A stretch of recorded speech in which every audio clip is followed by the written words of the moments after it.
అంటే నేను కవితకు నేను సూచన చేస్తా ఉన్నా, నీ పక్కన ఉండాల్సింది, నువ్వు ఈ పరిస్థితి బాలేదు నీకు, మీ నాయన నిన్ను ఎందుకు దూరం పెట్టిండు, మీ అన్న ఎందుకు దూరం పెట్టిండు అనే బ్లాస్టింగ్ న్యూస్ ఇక్కడ ఉంది.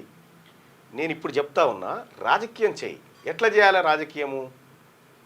నీ పట్ల ప్రజలు అయ్యో నిజమే ఈ బిడ్డకు అన్యాయం జరిగింది అనేటువంటి వ్యవహారం రావాలి. నేను మజిల్ పవర్ చూపించుకుంటా అంటే ఏం జరుగుతుంది? ఈ చరిత్రలో మీరు ఎన్నో పేజీలు తిరిగే చూడండి, మజిల్ పవర్ చూపించుకుంటే ఏం జరుగుతుంది అనేది చరిత్ర చెప్పింది ఆల్రెడీ.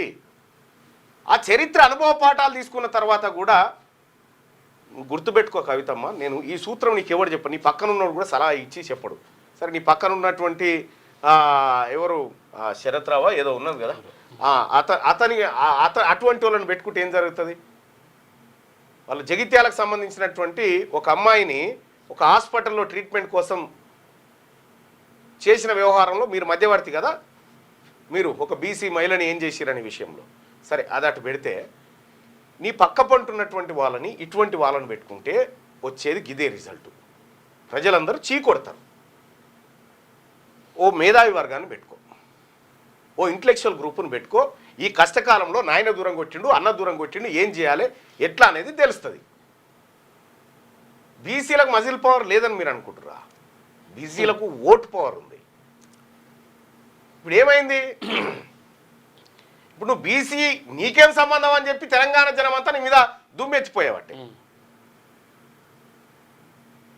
మేము ఖచ్చితంగా చట్టపరంగా మీ మీద ఎట్లా చర్యలు తీసుకోవాలో ఆ విధంగానే ముందుకు పోతాం.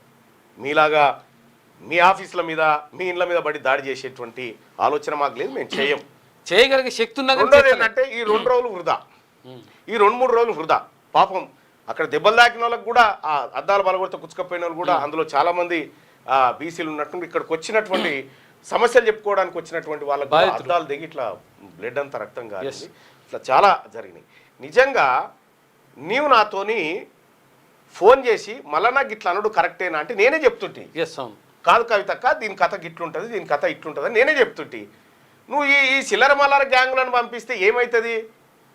దీని ద్వారా నీకే డ్యామేజ్ కదా, దాంతో నీకు వచ్చేది లేదు పోయేలేదు. నువ్వు ఏదో అనుకున్నావు, వ్యవహారం ఏదో జరిగింది. నిజంగా నువ్వు కంప్లైంట్ చేసేది ఉంటే ఈ రక్తపాతము ఈ ఫైరింగ్ ఇదంతా చూసిన తర్వాత నువ్వు కంప్లైంట్కి పోయినావు చూడు, అప్పుడు నీ కథ అర్థమైంది జనానికి. అది బంద్ చేయి, మంచిది కాదు. నాకు కూడా ఈ బీసీ ఉద్యమం పని ఉంది. ఇప్పుడు నీతోని ముచ్చట పెట్టుకొని నీతోని పంచాయతీ పెట్టుకునే పరిస్థితులు లేను, టైం లేదంతా.